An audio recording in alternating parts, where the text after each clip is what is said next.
Hi everyone, Louise from 805 Soap, and today we're going to be making some fisherman soap. And I had a really good year last year fishing, and every year I go fishing, I bring my fellow anglers fishing soap. Well, this last year I had a couple of new people that I was fishing with, and I gave them some soap, and he called me up in January and he said, I have a weird request. And I said, well, what is it? And he said, well, you know that soap you gave me? And I said, yes. And he said, well, he said, it's not for me. He said, my wife got a hold of it and she absolutely loves it. And he wanted to know if he could order a whole loaf for her. And I said, yes. I said, no problem. And he's like, she just really fell in love with the soap. So I was kind of flattered, but I said to him, I said, well, since it's fisherman soap, I mean, we use anise, or the way people, it's like a licorice essential oil. I said, I can make it in a different scent. And he said, no. He said, she likes it just the way that it is. So it was quite funny. So I have an order for a custom loaf of fisherman soap, what I call fisherman soap. And I use an essential oil called anise, and it smells just like black licorice. And I make sure I get 100% pure, and today we'll be making that. So I am soaping a little bit warm because my live water is cold, and I have lard in here. So I soap with tallow, not lard, excuse me. I have tallow in here, which is beef fat. Not pork fat, is lard. But you can do either one.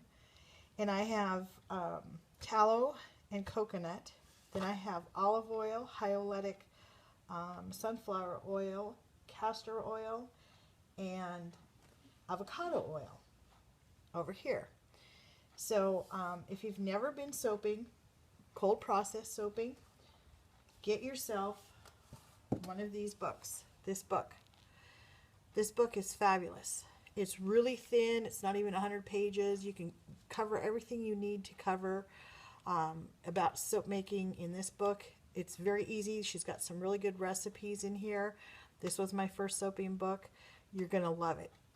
Excellent book. Get it. Get prepared. Wear your gloves. Wear your goggles. Get yourself prepared. You're dealing with lye.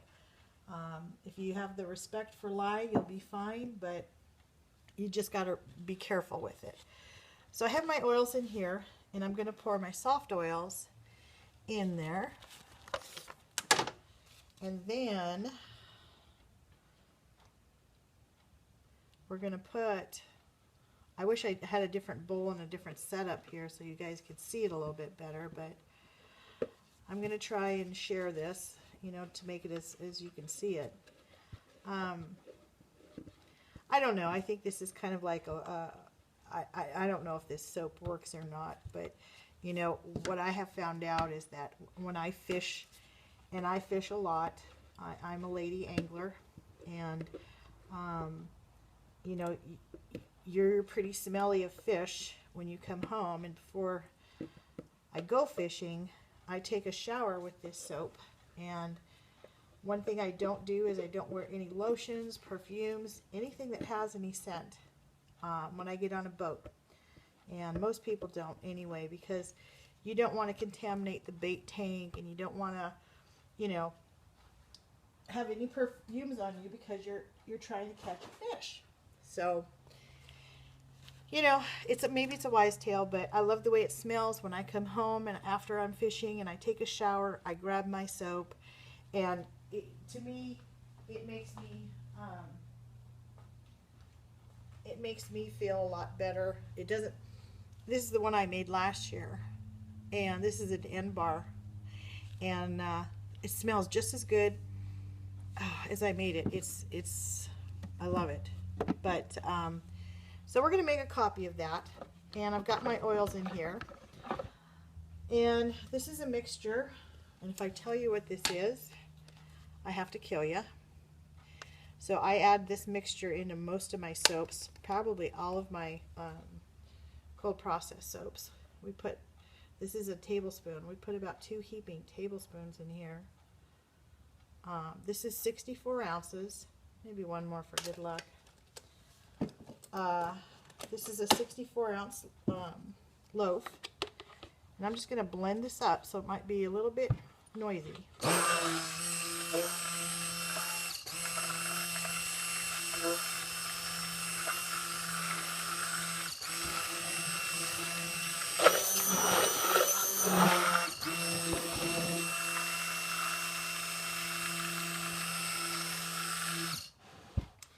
So after I do that, we're gonna use blue today, blue colorant, and we're gonna use some sand.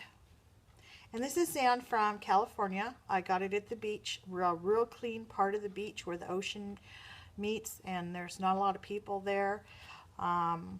It's very clean sand. It's a good exfoliant. A lot of my girlfriends love this stuff because sand is just like, it's better than loofah or anything. It's really gritty, and they seem to like it a lot. So I make it in a couple of my soaps, and it's all from the ocean. I used to make it with seawater also, but I haven't had time. My day job, I haven't had time to go down to the beach and get some recently, because sometimes I like to make it out of fresh seawater, but this is just going to have to do. So I have everything in there, and I made my lye water. My lye water is cold.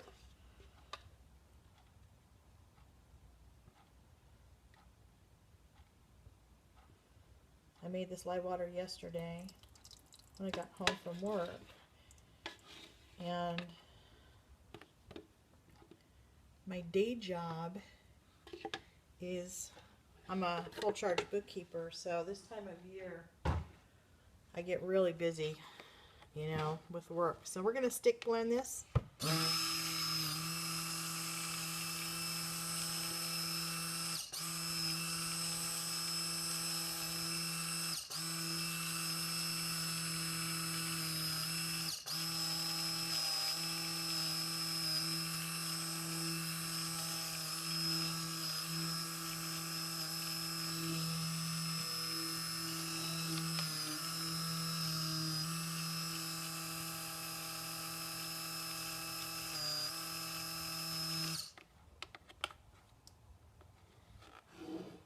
And if you can see this, is just really kind of yellow.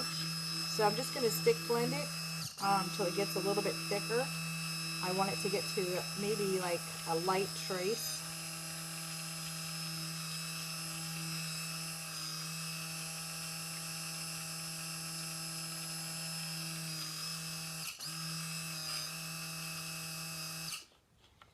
And I'm soaping pretty cold, so really cold. But I took a really big water discount. So we're going to color some of this blue. I wish you guys could see this a little bit more.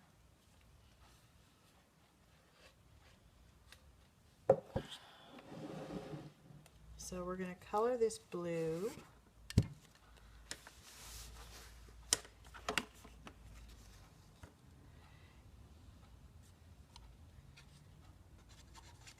This blue is really pretty. I buy most of my micas from the conservatory here in California, and in my opinion, they're probably one of the best. I know that there's a lot of people on Facebook in forums selling stuff, and the end result is a lot of them are coming from the same place.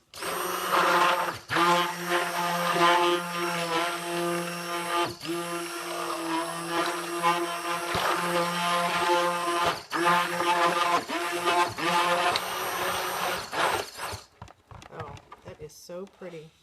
See that? That is so pretty.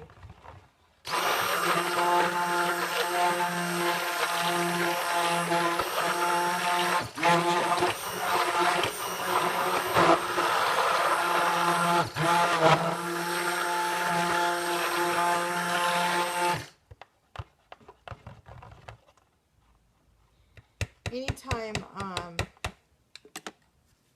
and that's what trace looks like. See the little lines on the top when you go like that? You can see that it making it leaving a swirl on the top. That's a light trace. So we're going to hit this with a stick blender.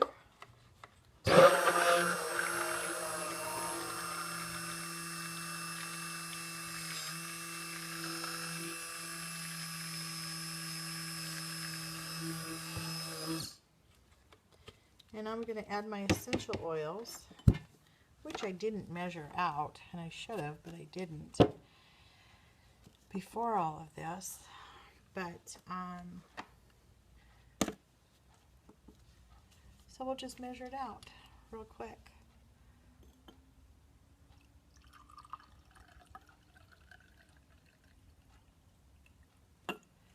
And we're going to put 3 ounces of essential oil in there. So I'm going to probably put 2 here and 1 here.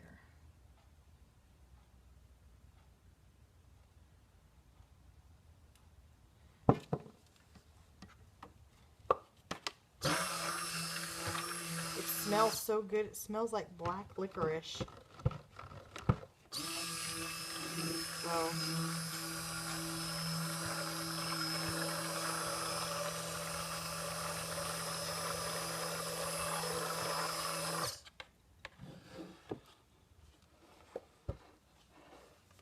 this is the blue. But we're going to put some sand in here. And this is 1/3 of a cup.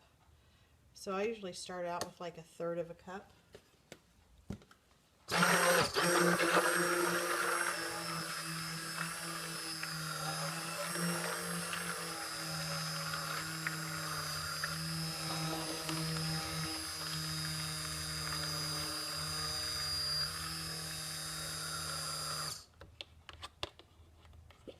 And the one thing about about tallow is that when you work with tallow, you have a lot of time.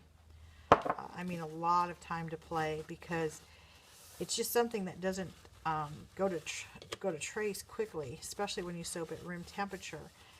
And if you're a more experienced soaper, you'll understand when I say I've taken a very, very high water discount. I mean, like super high water discount. I would not do this with a floral. But since it's an essential oil that I've worked with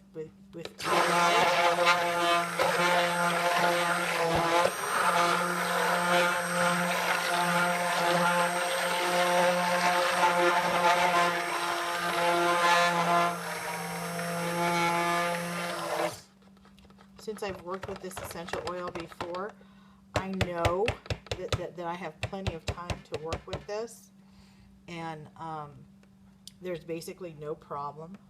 So let me put some sand in here.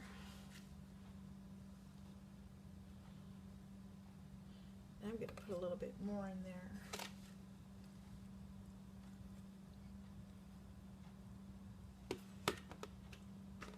And that should do it.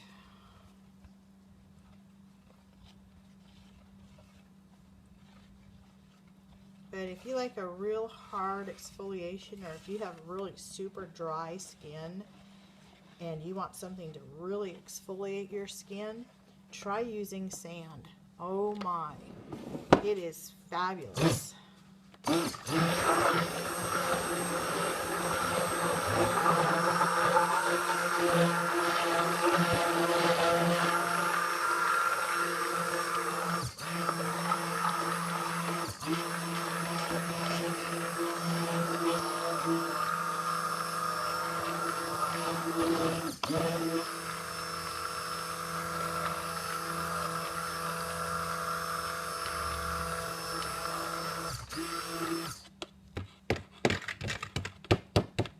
Okay, I think we're pretty much done there. You got my hand in there. So let me move this over here. There you go. I get my mold.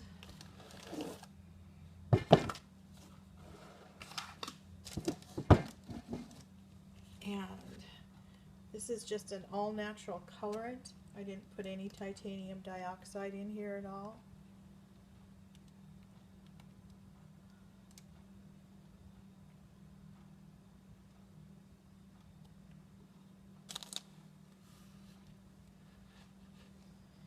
Strange how you soap from melt and pour to cold process. It's just, I mean, sometimes I get twisted, but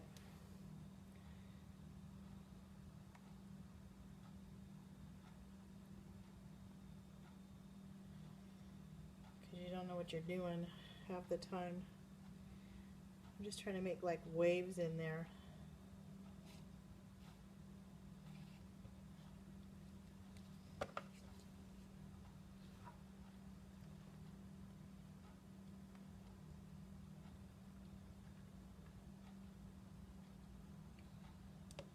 Oopsie.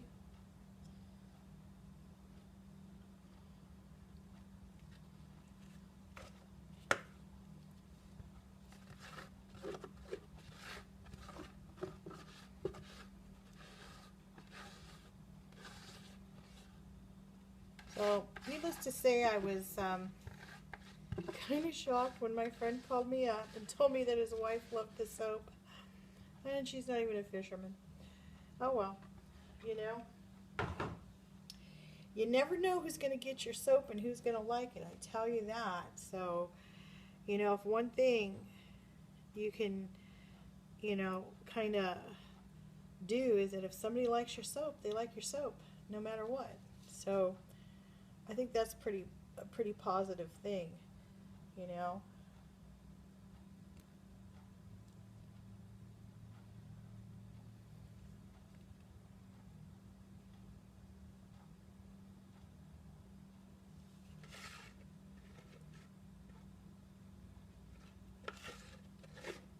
I was shocked. It was fun.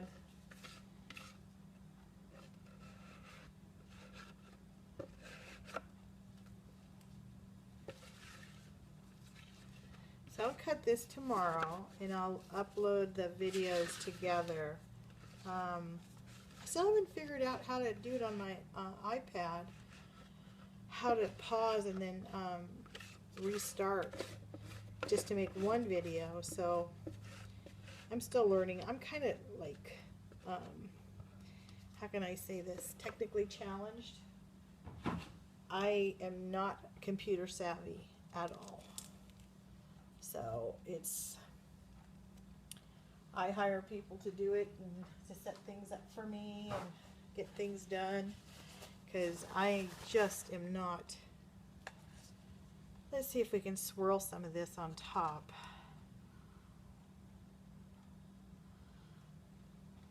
And this is just simply the mica in the oil that I'm dripping on the top. And then we'll spread it out. We'll kind of make little swirls on it.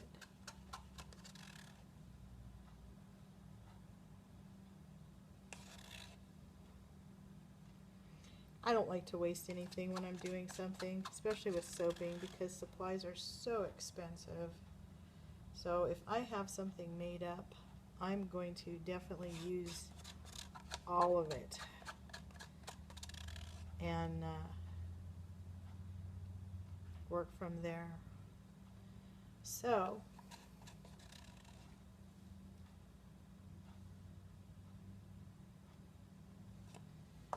what I'm going to do is I'm going to take my skewer, handy dandy skewer,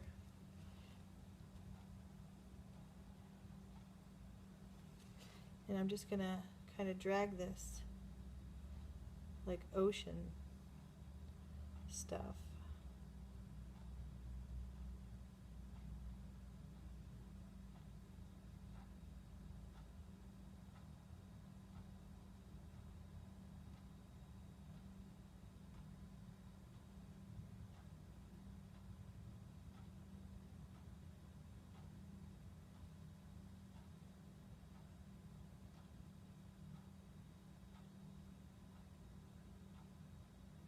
So like I said, you never know who gets a hold of your soap, even though it wasn't intended to, I never thought I would get an order for this soap because I always give it away, and I normally fish with a lot of men who just thank me for the soap. They don't ever think of ordering it because I always give it away. But anyways, that's the soap, and because she ordered this, I'm going to put a little bit of glitter because it's not for the guys, it's for her. So I can make it a little bit more girly. I can put a little bit of glitter on here. Yay! I like glitter. Makes me feel special.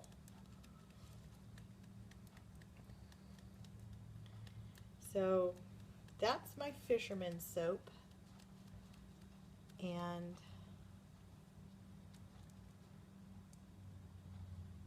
I hope she likes it.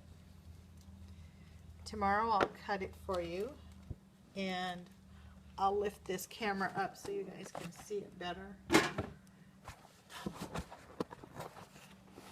with the gloves on. But that's how it looks. So I hope she likes it.